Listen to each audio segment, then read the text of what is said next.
Welcome to my YouTube channel, Tony Su Vega, your feng shui guru and paranormal expert. Horoscope: Virgo, August 23 to September 22, September 3, 2023, Sunday.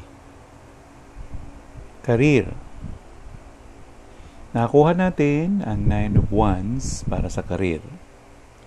Ang ibig sabihin nito ay tumatama ang iyong mga ginagawa sa iyong trabaho o sa iyong negosyo.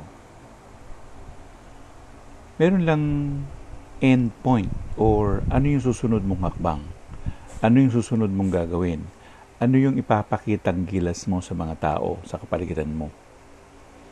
O mag-iimbento ka ng iba pang mga pwede mong ibenta. Pwede kang magbenta online, pwede kang magbenta ng personal o face-to-face. Love aspect. 3 of Cups ang nakuha na natin. Yung pagmamahalan ninyong dalawa ng yung partner o yung asawa ay nakintal na sa isipan ng mga tao na magkasundo silang dalawa para silang pinagbiyak na bunga. Ang ibig sabihin din,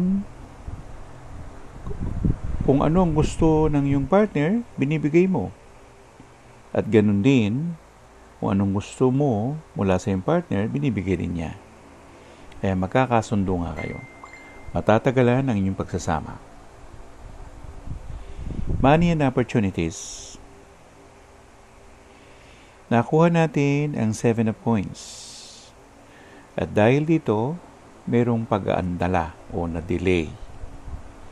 Pero maganda rin yun dahil yun ay isang gauge or signal na mayroong blessing in disguise. Baka mayroong paglalaanan ang perang dumarating. Kung gayon, huwag mayamot. Hintayin lamang kung naaayon ito sa panahon. Life coach. Nakita natin o nakuha natin ang 3 of Coins na normal. At pwedeng magtukoy ang life coach sa pagkakapatiran o pagbabayanihan. Nagkakaisa ang mga tao at mas umuunlad ang mga buhay-buhay nila.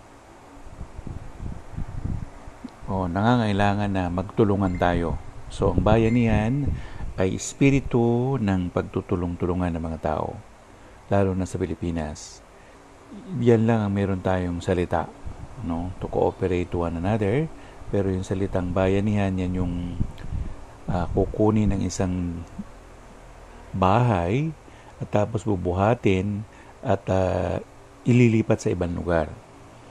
Ito minsan binabayad lang nila, soft drinks o pinapakain nila yung mga nagbubuhat. So, hindi siya nag-i-involve ng mga pera. So, ang sinasabi rin nito ay pagtutulungan, isang uri ng espiritu ng bayanihan.